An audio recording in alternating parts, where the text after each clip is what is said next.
Hello viewers, welcome to দিদি রান্নাঘর channel. কুলের সিজন শেষ হওয়ার আগেই আমি আপনাদের জন্য নিয়ে এসেছি কাঁচা কুলের আচারের রেসিপি। তো গাইস, সম্পূর্ণ ভিডিওটি দেখতে থাকুন।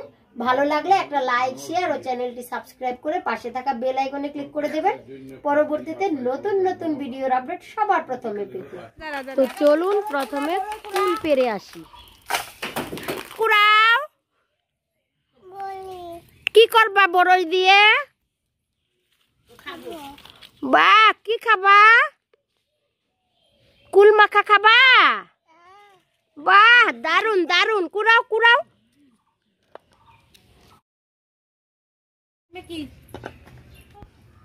কুল পেরে সব কুল কুড়ানো আমার হয়ে গেল। এখন বাড়ি গিয়ে খালি আচারটা তৈরি করব। তো গাইস, কুলের আচার তৈরি করার জন্য সমস্ত মশলাপাতি আমি গুছিয়ে নিয়েছি। তো এবার চলুন আচার তৈরি করা শুরু করি।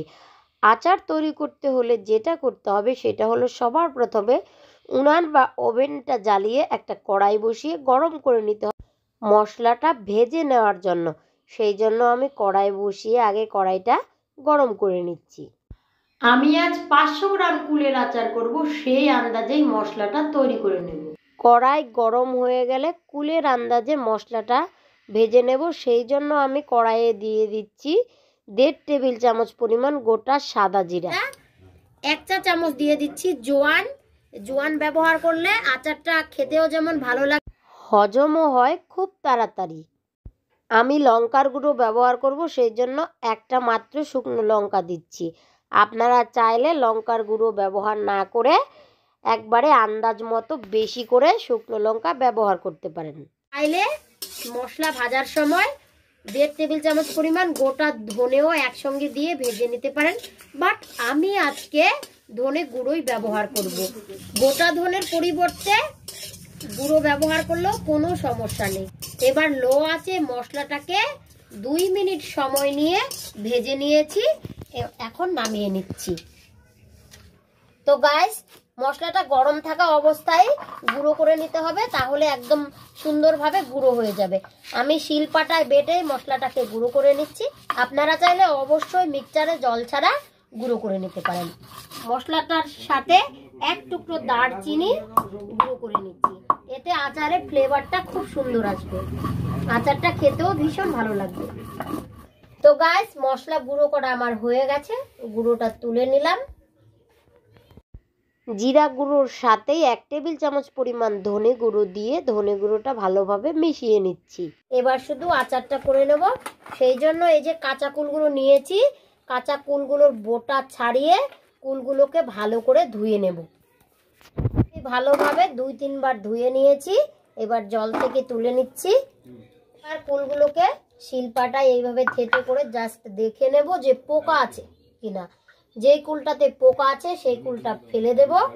আপনারা চাইলে শিলপাটায় এইভাবে থেতো না করে বটি দিয়ে কেটেও দেখে নিতে পারেন। চাইলে গোটা কুলেও আচারটা করতে পারেন, বাট এতে কুলে যদি পোকা থাকে সেটা আর ফেলে দিতে পারবেন না। আচারটা খেলে অনেক রকম সমস্যা হতে পারে। তাই অবশ্যই কুলগুলোকে এইভাবে থেতো করে করে দেখে নেবেন যেন কোনো রকমের পোকা না থাকে। একইভাবে সবগুলো কুল ফাটিয়ে ফাটিয়ে দেখে নিলাম যে পোকা নেই, যেগুলোতে পোকা ছিল সেগুলো ফেলে দিয়েছি। তো গাইস, আচার তৈরি করার জন্য কুলগুলো একদম রেডি, এদিকে মশলাও রেডি। এবার আচারটা করে নেওয়া যাক। সেই জন্য ওভেনটা জ্বালিয়ে কড়াইটা গরম করে নিয়েছি। দিয়ে দিচ্ছি আন্দাজ মতো তেল। তবে আমি 500 গ্রাম কুলের জন্য 50 গ্রাম পরিমাণ তেল দিয়ে দিয়েছি। তেলটাকে ভালো করে গরম করে নেব। তেলে একটা তেজপাতা 2 টুকরো করে দিয়ে দিয়েছি। তেজপাতাটা দিয়ে 2 মিনিট মিডিয়াম আঁচে নেড়ে চেড়ে নেব। তেজপাতাটা কালচে কালার হয়ে গেছে। এবার দিয়ে দিচ্ছি 1 চা চামচ পরিমাণ 5 ফোড়ন। এই সময় উনান বা ওভেনের আঁচটা মিডিয়ামই রাখতে হবে। 5 ফোড়ন চিরবিরিয়ে ফুটে উঠলে কুলগুলো দিয়ে দেব। 5-6টা দিচ্ছি কাঁচা লঙ্কা। কুলের আন্দাজে দিতে হবে লবণ। লবণ দিচ্ছি 1.5 চা চামচ পরিমাণ। আর 2 থেকে 3 মিনিট কুলগুলোকে এইভাবেই নেড়ে চেড়ে নেব। কাঁচা কুলের আচারটা কিন্তু খেতে অসাধারণ টেস্ট হয়। তো 3 মিনিট কুলগুলোকে আমি নেড়ে চেড়ে নিয়েছি। এবারে কুলের আন্দাজে চিনি দিয়ে দিচ্ছি। 500 গ্রাম কুলের জন্য আমি 100 গ্রাম চিনি দিচ্ছি, কারণ আমি যে কুলগুলো ব্যবহার করছি সেই কুলগুলো বেশি টক নয়, কুলগুলো খেতে মোটামুটি মিষ্টি আছে। আপনারা যেই কুল দিয়ে আচার করবেন সেই কুলটা যদি টক থাকে তো চিনির পরিমাণটা একটু বাড়িয়ে দেবেন। চিনির পরিবর্তে চাইলে আপনারা গুড় দিয়েও করতে পারেন, সেটাও কিন্তু খেতে দারুণ লাগে। একদম সামান্য পরিমাণে দিচ্ছি হলুদ গুঁড়ো, আর যে মশলাটা তৈরি করে রেখেছি সেই মশলাটা দিয়ে দিচ্ছি। মিডিয়াম আছে 5 থেকে 6 মিনিট কুলের আচারটাকে এইভাবে নেড়ে চেড়ে কুক করে নিতে হবে। 2 থেকে 3 মিনিট সময় কুক করে নিয়েছি। এবার দিয়ে দিচ্ছি 1 চা চামচ পরিমাণ লাল লঙ্কার গুঁড়ো। আপনারা চাইলে কাঁচা লঙ্কাগুলো ব্যবহার না করে একটু বেশি করে লাল লঙ্কার গুঁড়ো দিয়ে দিতে পারেন, যতটা আপনারা ঝাল পছন্দ করেন সেই আন্দাজে। 5 মিনিট আমি কুক করে নিয়েছি। এবার যে কাঁচা লঙ্কাগুলো দিয়েছি সেগুলো ভালোভাবে সেদ্ধ হয়ে গেছে। এই খুন্তিটা দিয়ে হালকা হালকা কাঁচা লঙ্কাগুলোকে ভেঙে দিয়েছি। তো জাস্ট আচারের কালারটা খালি দেখুন, দেখেই মনে হচ্ছে খেতে দারুণ টেস্ট হবে। 8 মিনিট নেড়ে চেড়ে কুলের আচার তৈরি করা আমার কমপ্লিট হয়ে গেল। এবার ওভেনটা নিভিয়ে দিচ্ছি। আচারটাকে সংরক্ষণ করে রাখতে চাইলে এর সাথে কিছুটা পরিমাণ ভিনিগার মিশিয়ে নিতে হবে। আমি 500 গ্রাম কুলের জন্য 3 টেবিল চামচ পরিমাণ ভিনিগার মিশিয়ে নিচ্ছি। আচারটা গরম থাকা অবস্থাতেই ভালোভাবে নেড়ে চেড়ে ভিনিগারটাকে আচারের সাথে মিশিয়ে নিতে হবে। ভিনিগারটা ব্যবহার করলে আচারের ফ্লেভারটাও দারুণ আসে, খেতেও অসাধারণ টেস্ট হয়। আপনারা চাইলে ভিনিগারের ব্যবহার নাও করতে পারেন, এতেও আচারের টেস্ট কোনোভাবেই কমে যাবে না এবং ফ্রিজে রেখে 3 মাস পর্যন্ত অনায়াসে সংরক্ষণ করে খেতে পারবেন। তো গাইস, ভিনিগার মেশানো আমার হয়ে গেছে। এখন আমি আচারটাকে একটা পাত্রে রেখে দিচ্ছি। এখন ভালোভাবে ঠান্ডা হয়ে গেলে একটা কাচের বয়মে ভরে রেখে দিলে ব্যাস বছর জুড়ে সংরক্ষণ করে খেতে পারবেন। অবশ্যই আচারটাকে 1 বা 2 মাস পরে পরে কড়াইয়ে দিয়ে 1-2 মিনিট নেড়েচেড়ে আবার ঠান্ডা করে বয়মে ভরে রাখবেন। এভাবেই 1 বছর ধরে সংরক্ষণ করে খেতে পারবেন। কুলের আচারটা অবশ্যই সঙ্গে সঙ্গে খাওয়া যেতে পারে। আপনারা ভাবছেন হয়তো আচারটা কি সঙ্গে সঙ্গে খাওয়া যাবে না, একদম না, আচারটা অবশ্যই সঙ্গে সঙ্গে খাওয়া যেতে পারে। তো গাইস, আচারটাকে কাছ থেকে দেখিয়ে দিচ্ছি যে দেখতে কেমন হয়েছে। অবশ্যই আমার মেয়েকে আমি টেস্ট করতে দেব যে আচারটা কেমন হয়েছে।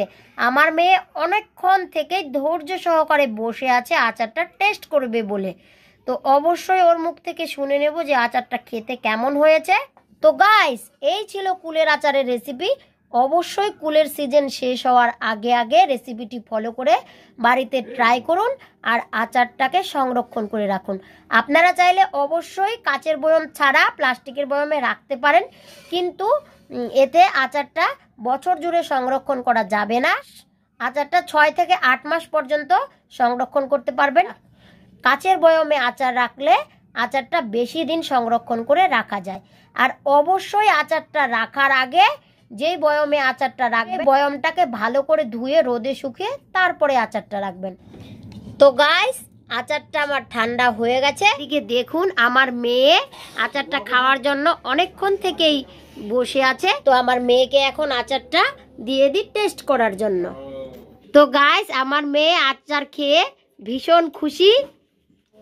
দারুণ টেস্টি হয়েছে বন্ধুরা, তোমরাও এভাবে বানিয়ে বাড়িতে খেও। তো গাইস, দেখলেন তো আমার মেয়ে জানিয়ে দিয়েছে আচারের টেস্টটা। তো অবশ্যই রেসিপিটি ফলো করে বাড়িতে ট্রাই করুন।